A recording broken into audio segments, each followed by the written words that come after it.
Malien cɛ ana muso denmisɛn ani maakɔrɔ foli ni tɔn ni ani walima dɔn bɛ ka taga bɛɛ lajɛlen yɔrɔ a fɛn fɛn sɔgɔlen b'an na nin wagati la an b'a bɛɛ lajɛlen fo dan tɛ foli min na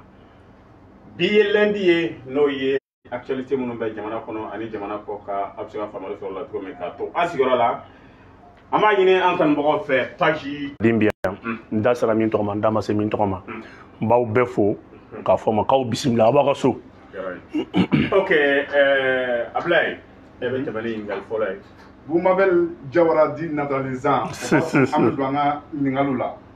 Bubu i ni su. Nba ni su. Bubu an y'a ye Mali kɔnɔ yan kunnafoniya minnu tɛmɛna semaine kɔnɔ na fo ka na se an bɛ waati minnu na an y'a ye o don Boubacar Touré ale bɔra a ye lasigi kɛ a tun bɛ lasigi in na ani association dɔw cɛ a kumana cybercriminalité kan. Bubu a kumanen kɔ i analyse jumɛn de kɛ cybercriminalité dɔ yɛrɛ la.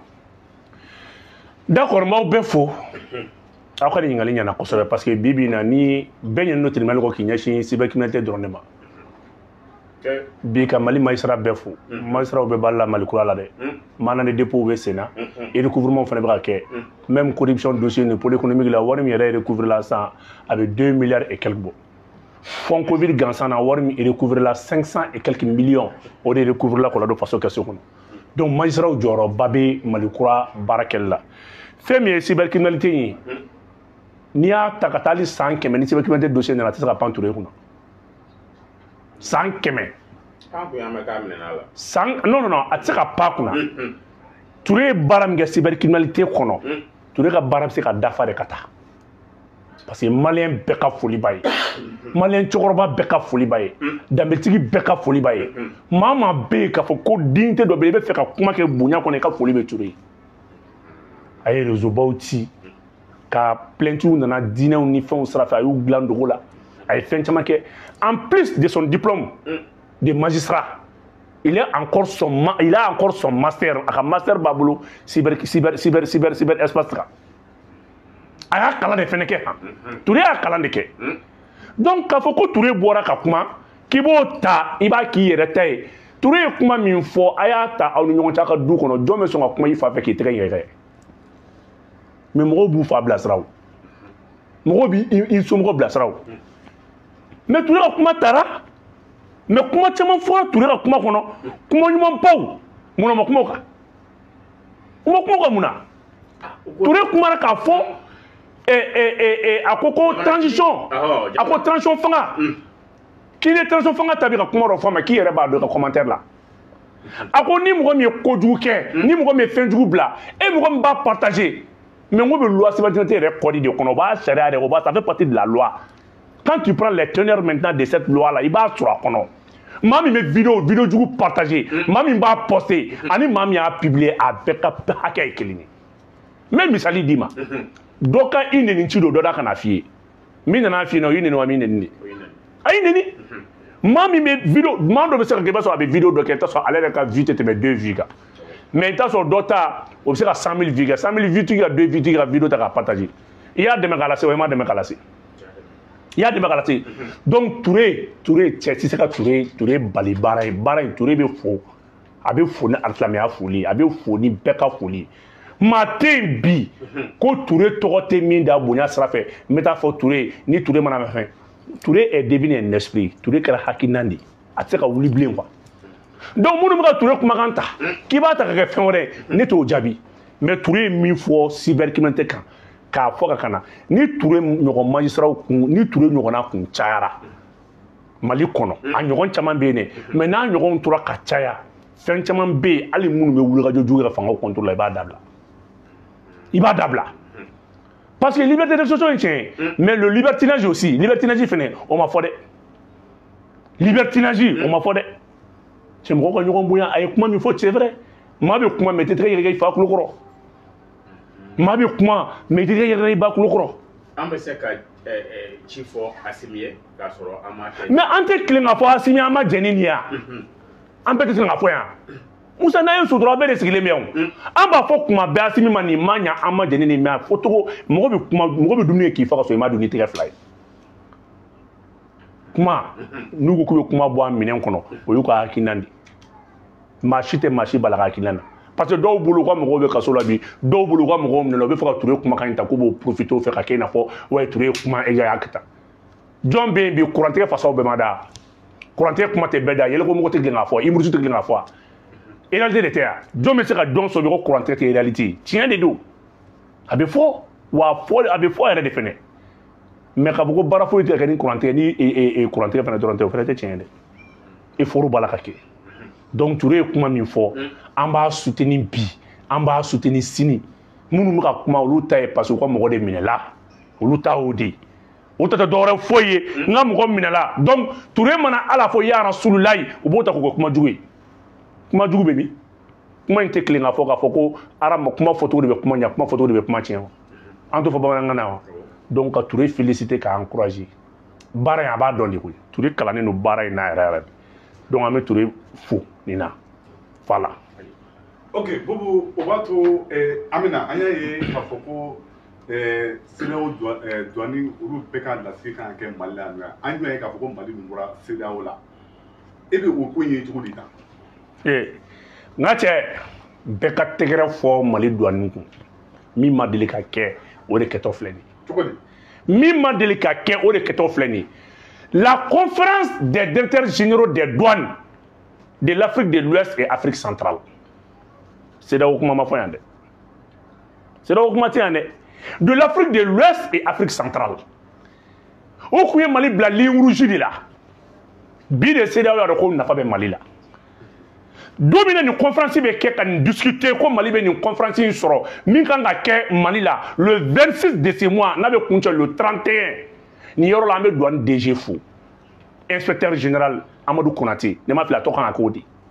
ka douane ɲɛmɔgɔ bɛɛ fo nin kɛnɛ kan u y'a yira ko Mali bɛ ligne rouge la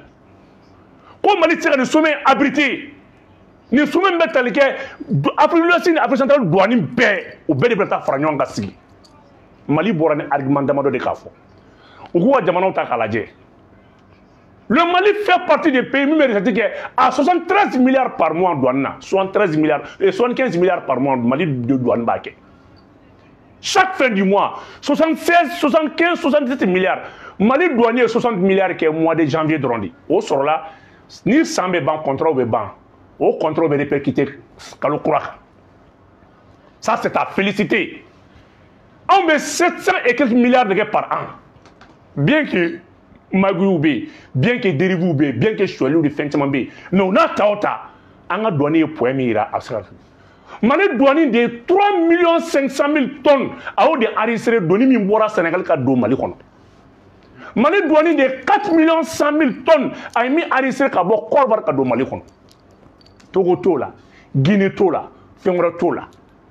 aujourd'hui en temps de guerre douane b'a la ka retraité kɛ Tombouctou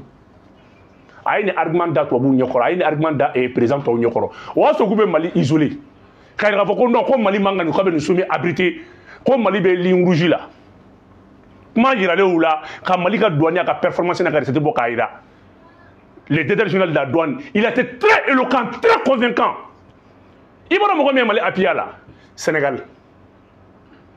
ne m'a fɔ ye n ko CEDEAO ko a bɛna faamu Sénégal kelen kelen ale ni Togo les deux directeurs généraux des douanes de ces deux pays là olu de wulila k'a fɔ Mali ye min fɔ ko tiɲɛ don parce que bi bi in na Sénégal y'a yira k'a fɔ port kelen b'ale bolo port kelen b'ale bolo o ye douane de et fɛn Mali de Mali port o de b'ale ka minɛn bɛɛ ta ni Mali tun bɛ ligne rouge la ale ka 1000 tonnes tun tɛ se ka don 2 millions de camions de bɛ bɔ Mali la ka don Côte d'Ivoire ka don fɛn Sénégal a tɛ ka tila les passes avant na à raison de 800 000 fait 8 000 droit de traverser dɔrɔn ta Mali bɛ wari min na don dafa jamanaw kun Mali douanier kumara de Mali le DG de la douane du Mali a y'a tigɛ kɔrɔta ni cɛ min bɛ se k'a lajigin o cɛ tɛ yen Afrique de l'Ouest et Afrique centrale kɔnɔ min sera ka kuma c'est la seule Mali douane de c'est le seul corps aujourd'hui qui fait le point Afrique de l'Ouest bɛɛ Afrique centrale bɛɛ wa ko ta bannen dɛ les tarifs extérieurs communs a bɛ ajusté n ko nin y'anw talen de ye an bɛna yɛlɛ ni 200 milliards de kalo la barisabula an tun bɛ 11 milliards min sɔrɔ CEDEAO bolo an bɔli min kɛra CEDEAO la o de bɛna yɛlɛma k'o kɛ 65% an bɛ safinɛ 11% min sɔrɔ CEDEAO bolo yɔrɔ n'an ni CEDEAO bɛ jɛ tarifu kelen na tarifu extérieur commun ninnu na i bɛ taa sɔrɔ ni mini bɛ bɔ Côte d'Ivoire ani ni minɛn bɛ bɔ Togo tarifu min bɛ sara o la ani ni minɛn bɛ bɔ Chine kelen tɛ donc nin baara in bɛna kɛ cogo di sa a bɛna jouer Côte d'Ivoire ni Sénégal entreprise de kan parce que olu bɛ minɛn dilan dɔrɔn tubabu tun bɛ entreprise ta ka na a sigi Côte d'Ivoire tubabu bɛ entreprise ta ka na créer Sénégal maintenant ba entreprise créer Sénégal parce que la consommation finale le marché final c'est le Mali donc pour que Mali ka perdu parce que n'i bɛ CEDEAO la tarifu bɛ jigin i bɛ 11% de sara au lieu de conteneur là 65% ka sara 11% de tun bɛ sara donc tubabu k'u ka entreprise caman créer Côte d'Ivoire caman créera Sénégal maintenant n'a fɔra ko Côte d'Ivoire minɛn ani Turquie minɛn i tun bɛ Côte d'Ivoire minɛn ta mun na parce que a da ka nɔgɔn dedans na o de banna donc commerçant mago tɛ Côte d'Ivoire la bi mago tɛ Turquie la mago bɛ minɛn ɲuman de la et le marché du Mali va connaître encore des produits de bonne qualité des produits de meilleure qualité grâce à la douane du Mali ni douanier ko kolon kan b'a fɔ dɛ douanier ka ko nana bere ko la ni da bɔra k'a fɔ douanier ka fɛn caman bɛ an b'o fɔ mais douanier ye Mali bɛɛ kunna wolo wa ko Mali bɛna bɔ liste rouge la semaine prochaine ko ka Mali bila liste orange la parce que e tɛ se ka fɔ mɔgɔ ma ko mɔgɔ bɛ liste rouge la ka na conférence k'a fɛ yen la 30e conférence des directeurs généraux des douanes a bɛna kɛ Mali la le 26 u bɛna Mali bɔ liste rouge kan ko maintenant Mauritanienkaw minɛn kelen de o de bɛ don contrebande na ka taa diɲɛ ma ka taa i y'a faamuya ba la ka taa Djideni ka yɛlɛn ka taa Tombouctou ka taa Fassa la ka yɛlɛn ka taa fo Mauritanie fo Mali ni Burkina frontière la donc Mauritanie bɛ développement kasi ka don n'a ye ɲɛ bɛ situfɛn ni forodu ni tulukolon ni banabaga dumuni kolon fɛn fɛn a bɛɛ bɛ don Mauritanie de donc nin ye Mali kelen ka na ni tarifu wɛrɛ n'a bɔra CEDEAO la min bɛ dankari kɛ nin bɛɛ la donc nin conférence mun filɛ nin c'est la conférence des directeurs généraux des douanes de l'Afrique de l'Ouest et Afrique centrale CEDEAO kuma tɛ dɛ Afrique de l'Ouest donc Afrique de l'Ouest dugu bɛɛ k'u ils sont prêts à travailler avec le Mali u bɛɛ y'a fɔ conférence kɛyɔrɔ u bɛna confirmer le 26 Mali kɔnɔ yan hali ni Mali bɔra CEDEAO la ils sont prêts à travailler avec le Mali donc minnu bɛ ka kalo k'an fɔ ko ni Mali bɔra CEDEAO la ko mun bɛ bɔ a la sommet in ye hɔrɔnya de k'a fɔ ka Mali douanier bɛɛ fo douanier y'i cɛsiri nin baara la ni douanier ka recette si tɛ pas performant ni douanier kun ma bɔ ni performance ɲɛnama ye k'a jira an kun tɛ nin sommet in sɔrɔ dɛ sommet in bɛ kɛ Mali la le 26 donc sommet in bɛ kɛ sababu ye ka Mali bɔ liste rouge la Mali nana liste orange la donc investisseurs minnu bɛ yen ale ni mɔgɔ minnu bɛ yen n'u bɛ fɛ ka dɛmɛ na ani ONG minnu bɛ yen n kan tɛ tubabu ka ONG ma dɛ Turkiw ni yamala chinois ni fɛn wɛrɛ olu bɛ ka nalen an k'an tɛgɛ di ɲɔgɔn ma badenya kɔnɔna la donc vraiment k'a fɔ CEDEAO ka conférence tɛ mais c'est l'Afrique de l'Ouest donc dugu dɔw bɛ yen u bɛ Afrique de l'Ouest kɔnɔ mais tɛ CEDEAO la donc franchement bravo au DG de la douane Maro inspecteur a tɔgɔ bɔra n kɔnɔ n tɛ douane DG tɔgɔ dɔn fɛn dɔ Konate don voilà Amadou Konate donc k'a fɔ k'a waleɲuman dɔn ni min kɛra don min na anw ta y'o de n'an ye min ye don min na n'a ka ɲi an b'a fɔ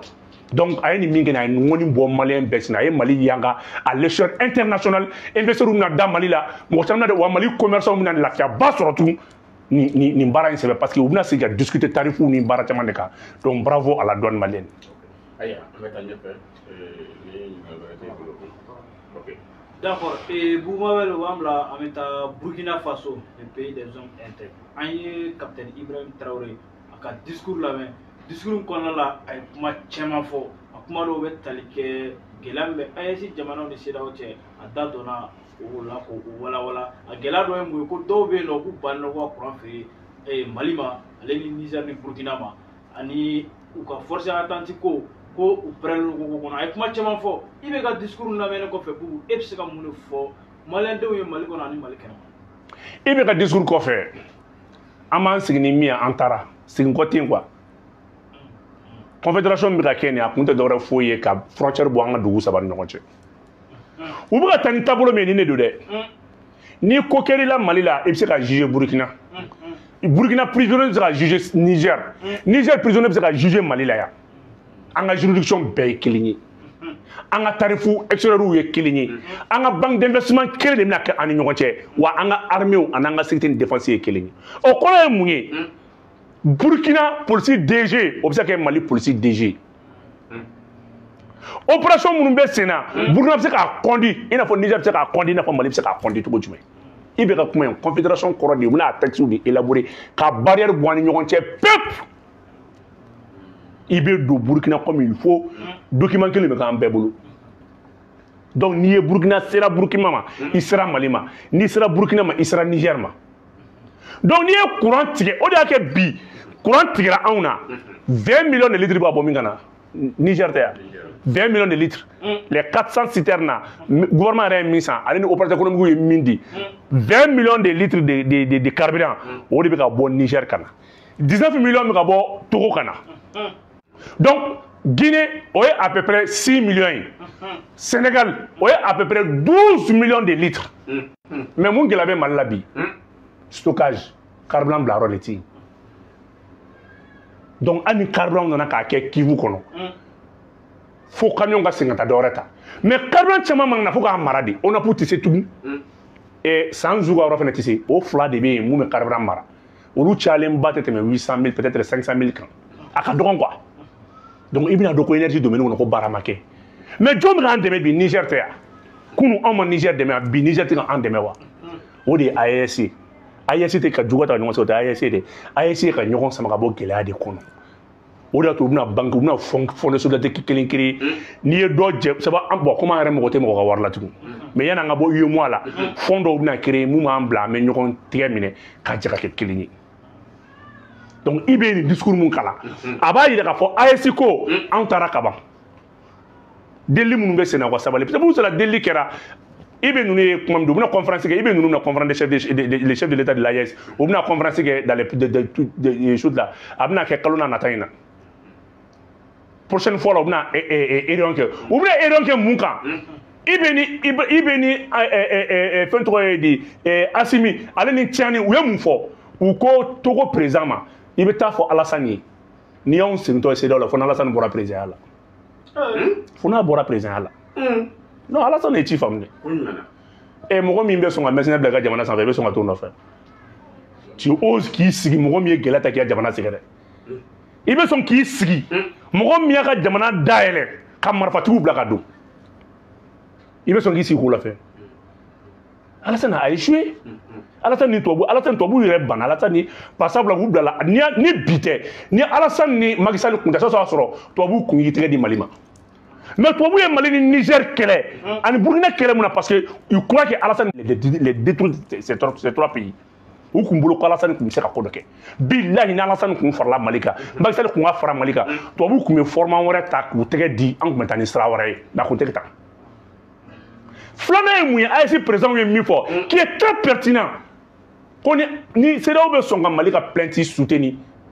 Nations Unies na Conseil de sécurité la ni CEDEAO bɛ sɔn k'a fɔ bon Mali est un pays membre de la CEDEAO ainsi que Burkina ainsi que le Niger s'ils acceptent maintenant d'appuyer la plainte du Mali au Conseil de sécurité mais an ka bɔ fɔ o de ma ko jɛɲɔgɔnya c'est un bloc CEDEAO ye bloc kelen de ye ni terroriste donna Mali la tile ka donna dugu tɔw la est ce que n'a y'a sɔrɔ u bɛ sɔn k'o soutenir n'u y'o soutenir don o don est ce que b'a kala Macky Sall ni Alassane bɛ taa ale ni Bazoum bɛ taa CPI la u bɛ taa CPI la u tɛ se ka sɔgɔli kɛ nin na o n'u sɔnna u bɛ taa CPI la a ye ɲininkali ko Bazoum ka vocal laban y'a ni jɔn ye yanni Bazoum ka téléphone ka minɛ a la Bazoum ni jɔn kumara jɔn y'a fɔ Bazoum ye nin yɔrɔ ni nin yɔrɔ la mɔgɔ kan ka don ni nin ye i bɛ to nin position kan kana sɔn ka kuma ka da nin ma vocaliw bɛ yen dɛ n'i y'a ye Niger ye enquête dayɛlɛ Tiani y'o de fɔ fo ka diɲɛ wuli ale ni Alassane tɛ sigi kɛnɛ kelen fo ka diɲɛ wuli ani Alassane tɛ sigi kɛnɛ kelen Tiani l'a dit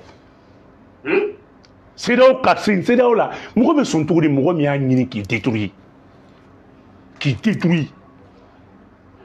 détruire fo ka diɲɛ wuli ani Alassane fo ka diɲɛ wuli ani mɔgɔ dɔ bɛ yan n'u tɛ sigi kɛnɛ kelen kan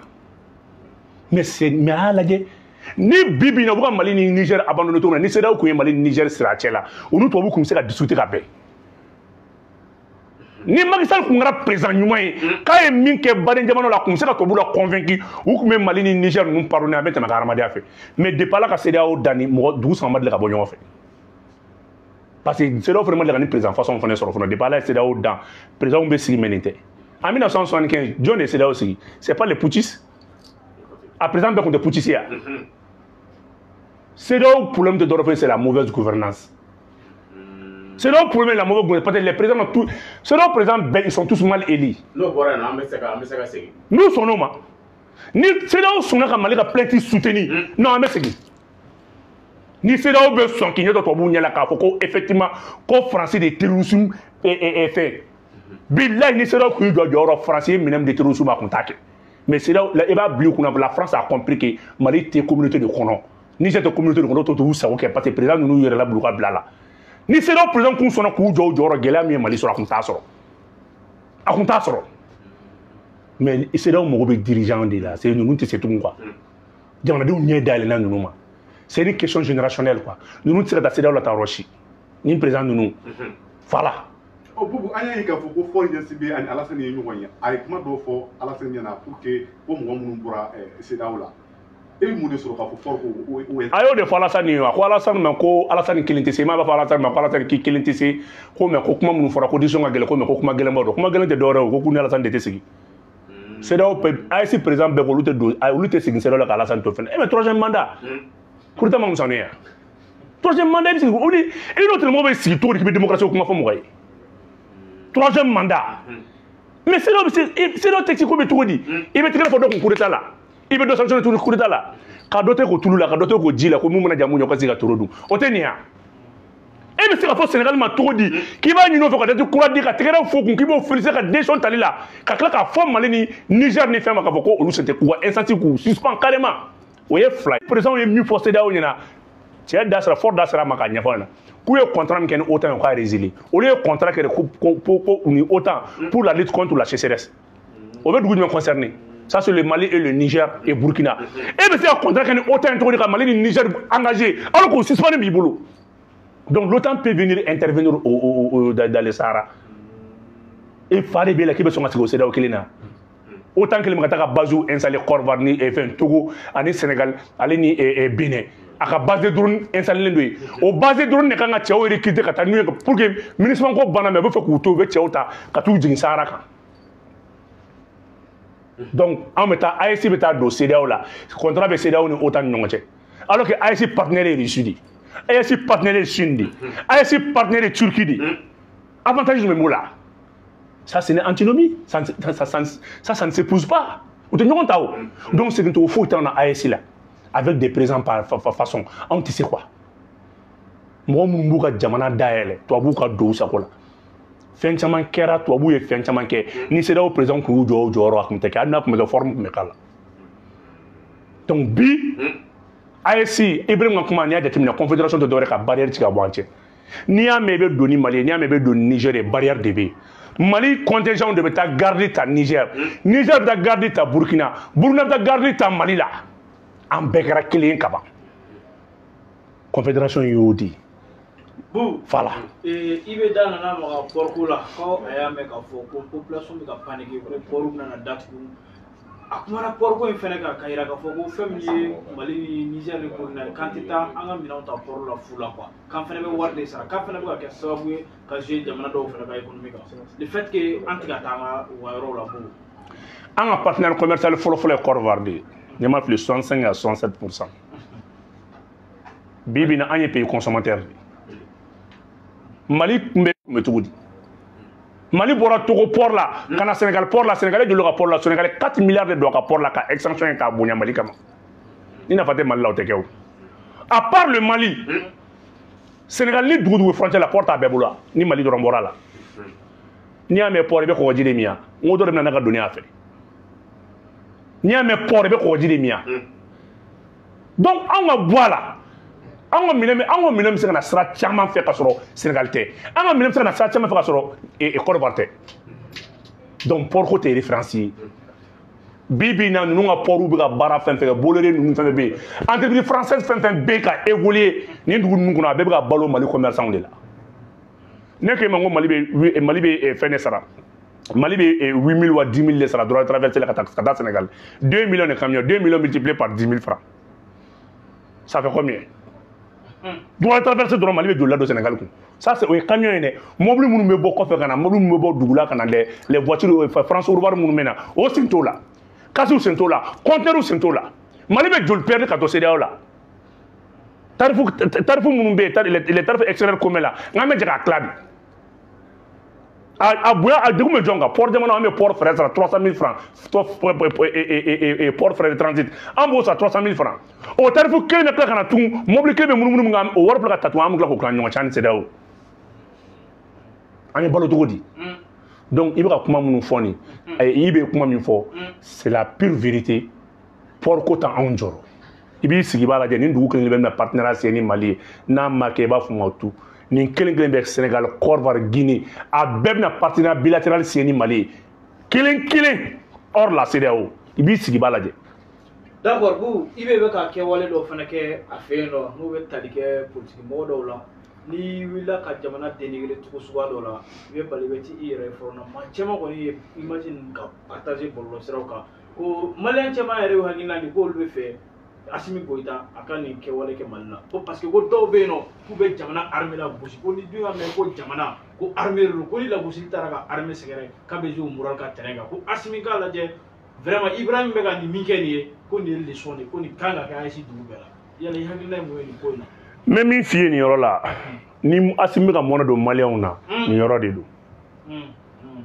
ni maliyɛn cɛkɔrɔbaw n'u ko ko u diminen tɛ Assimi kɔrɔ nin yɔrɔ la n ye nkalon tigɛ mɔgɔw diminen don Assimi kɔrɔ magistrats sɛgɛnna juges sɛgɛnna o tɔgɔ tiɲɛna ninnu tɛ mandat de dépôt dɔn quoi